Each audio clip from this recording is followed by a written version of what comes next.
اللي قدامكم في الصورة دي اسمها نادرة، وعايزة أقولك إن كل اللي سمعته عن قصص الغدر والخيانة وقلة الأصل بيتلخص في الست دي، والست دي كوم تاني خالص. وبدأت حكايتها بالظبط سنة 2013، وده تاريخ الجريمة بتاعت نادرة تحديدا في محافظة أسيوط. لكن تعالوا بينا نرجع ل20 سنة ورا، لما نادرة اتجوزت وعاشت مع الراجل المحترم جوزها.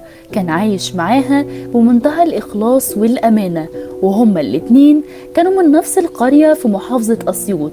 جوزها ده كان راجل مزارع بسيط شغال باليومية، وكل الفلوس اللي بتجيله بيديها لنادرة كمصاريف للبيت. وبعد 6 سنين جواز ربنا ادالهم بنت، وبعد مرور 13 سنة من الجواز ومفيش أي مشاكل بدأت نادرة تتغير ويبقى معاها فلوس كتيرة جدا مجهولة المصدر. ولما جوزها كان بيسألها عن الفلوس دي كانت بتقوله إنها بتحوش من الفلوس اللي هو بيدفعها لها كل شهر، ده غير الجمعيات اللي كانت بتعملها مع الجيران. رغم ان الكلام ده مقنع، لكن المبالغ المالية دي اللي كانت مع نادرة كانت اكبر بكتير جدا من حجم الفلوس اللي كان جوزها اصلا بيديها لها. لكنه كان شايف انها ست ناصحة طول الوقت وقدرت توفر فلوس، وبدأت نادرة فعلا تشتري مواشي. وساعتها كان سعر الماشية معروف انه غالي، بس هي كانت بتقول انها بتعمل استثمار للفلوس، ولما الماشية تكبر بتبيعها تاني وتشتري تاني ويكبر حجم التجارة بتاعها. وان جوزها بدل ما يبقى مزارع بس يبقى كمان تاجر مواشي، بس ده في المستقبل. ومع مرور السنين نادرة كان حجم الفلوس اللي معاها عمال يكبر يوم بعد يوم، وفي نفس الوقت كان بيكبر معاها كل شوية حكايات من أهل القرية، وكانت عبارة إن سلوكها مش مظبوط وإنها بتستقبل رجالة في بيتها سواء وهي لوحدها أو جوزها موجود. ومن هنا نبدأ نعرف مين نادرة بالظبط. مشهور عنها في القرية كلها إنها كانت بتستقبل رجالة بشكل كبير، وأغلب الرجالة اللي اتعرفت عليهم كانت في السوق وهي نازلة تشتري حاجات بالمرة. كانت بتصطاد الزبون بالكلام، وكان ساعتها أهل القرية مش عايزين يقولوا لجوزها أي حاجة لأنه كان راجل طيب جدا ومحترم وحقيقي ما يستحقش كده. نرجع تاني لنادرة. نادرة دي كان عليها جبروت صعب جدا تلاقيه عند أي واحدة تانية، وكانت فاتحة بيت جوزها كأنه شقة دعارة بالظبط، وهو كمان كان موجود في البيت. ازاي؟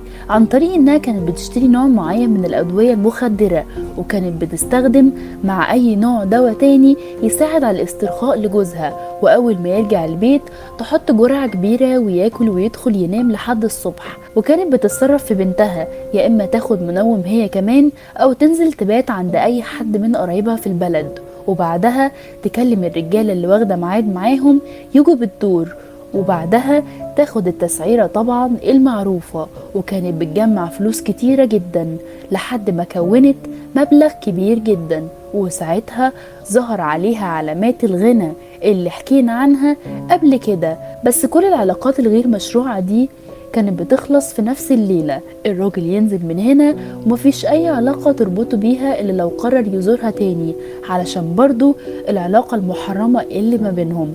لحد ما في يوم وتحديدا سنة 2012 نادرة نازلة السوق تتعرف على واحد تاجر خضار وفاكهة ومتجوز، ومراته قريبة جدا من نادرة، وعرض عليها طبعا الموضوع إياه وهي وافقت مقابل التسعيرة. لكن الغريبة إن نادرة بعد شوية أعجبت بشخصيته وبطريقته، وهو كمان كان حاسس انه معجب بيها. وبسبب علاقة الحب دي نادرة كانت دايما بتميزه ما بين الرجالة، وكانت بتاخد منه مبلغ مالي اقل. جوز نادرة كان مستغرب جدا من حالة النوم الغريبة المتكررة العميقة واللي كانت بتحصل له كل يوم، وانه دايما بيحس لما يصحى من النوم انه مش متزن، بس كان لازم ينزل بدري على شغله لانه مزارع. لحد ما واحد من الناس القريبين منه كان عايز يوضح له الحقيقة من غير ما يجرحه، وعارف ان مراته احيانا في راجل بيطلع عندها، وطبعا محدش رضي يقوله ان سلوكها كمان مش كويس لما بتنزل السوق واي حد ممكن يتكلم معاها عادي. رجع على البيت وقال لنادرة على اللي سمعه، وطبعا هي انكرت كل كلمة وأقنعته إن الرجالة دي كلها عينيهم منها ونفسهم يتجوزوا نادرة، بس لما هي اختارته بقوا عايزين يشوهوا صورتها بأي طريقة. ولأنه طيب فعلا صدق الكلام اللي اتقاله، لكن بعد شوية سمع نفس الكلام من ناس تانية وبدأت المشاكل والخلافات معاها. وفي نفس الوقت علاقة الحب اللي بين نادرة وبين هداية مستمرة عادي جدا. وفي يوم وليلة وهم قاعدين مع بعض حكت نادرة لهداية على اللي بيحصل، وإنها مش مستحملة وجود جوزها وعايزة تتخلص منه في أقرب وقت علشان كمان البيت يفضى عليها وتعرف تشتغل براحتها. في نفس الوقت يعرف هداية يطلع على البيت وقت ما يحب، فطلبت من هداية انه يساعدها في التخلص من جوزها، وعرضت عليه مبلغ 10,000 جنيه مقابل ان يعمل كده. هداية طبعا في الوقت ده رفض في الاول، لكن هي عرفت تقنعه وتجيب له الحل لمشكلته كمان. وكان سبب رفضه انه صعب يعرف يعمل كل ده لوحده ويقتله ويرمي الجثة في مكان بعيد، تحديدا ان جوزها كمان كان جسمه كبير جدا شوية. ولما جابت نادرة الحل الموضوع اتغير خالص.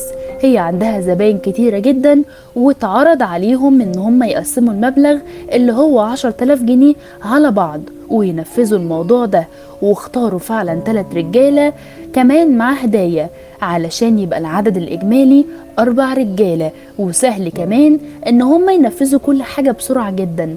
وعلشان الإغراء يكون أكتر بعد ما ينفذوا الاتفاق هتديهم 2 من المواشي اللي عندها هدية مع المبلغ الأساسي. وفعلا وقع الاختيار على ليسي وعبد المنعم، ورابعهم كان اسمه أحمد وهداية، وعملوا الخطة واتفقوا على كل حاجة في بداية سنة 2013، واتفقوا على التنفيذ وهيكون بالظبط الساعة 3 الفجر. ونادرة حطت فعلا المخدر عادي جدا زي كل مرة لجوزها، لكن المرة دي بكميات كبيرة جدا.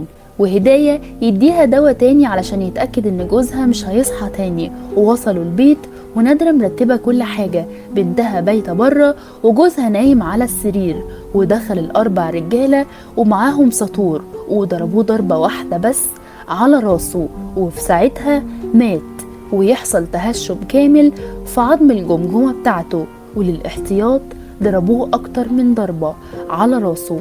ونادرة حضرت الملايات ولف الجثة، وفي عربية واقفة تحت خدوه ونقلوا الجثة بتاعته ويطلعوا على واحد من المصارف الصحية الموجودة في البلد، ويكونوا مختارين بير مهجور في محطة الصرف.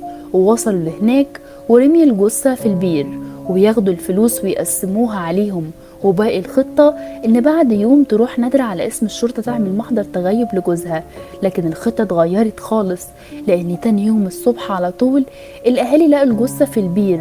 وواضح ان ال4 رجالة اختاروا بير غلط، والاهالي بلغوا الشرطة من هنا، وفعلا وصلوا بسرعة جدا وطلعوا الجثة المشتبه فيها وكانوا بيحاولوا يتعرفوا عليها، لكن للأسف بسبب تهشم الجمجمة وتغير الملامح تماما مفيش حد من الواقف قدر يتعرف عليه. ولما الخبر انتشر في القرية انهم لقوا الجثة كانت الصدمة عند نادرة والرجالة ال4 اللي كانوا معاها تم ارسال الجثة للطب الشرعي. وفي نفس الوقت ده لقوا نادرة داخلة عليهم اسم الشرطة وبتقول لهم ان جوزها ما وصلش البيت من امبارح وهو شغال مزارع، والطبيعي بتاعه انه يرجع البيت على الساعة 3 العصر بالكتير. وساعتها الشرطة طلبت منها انها تستنى معاهم وسألوها شوية عن اوصاف جوزها، وكانت تقريبا الملابس بتطابق تماما مع الجثة، فطلبوا منها تروح معاهم على المشرحة.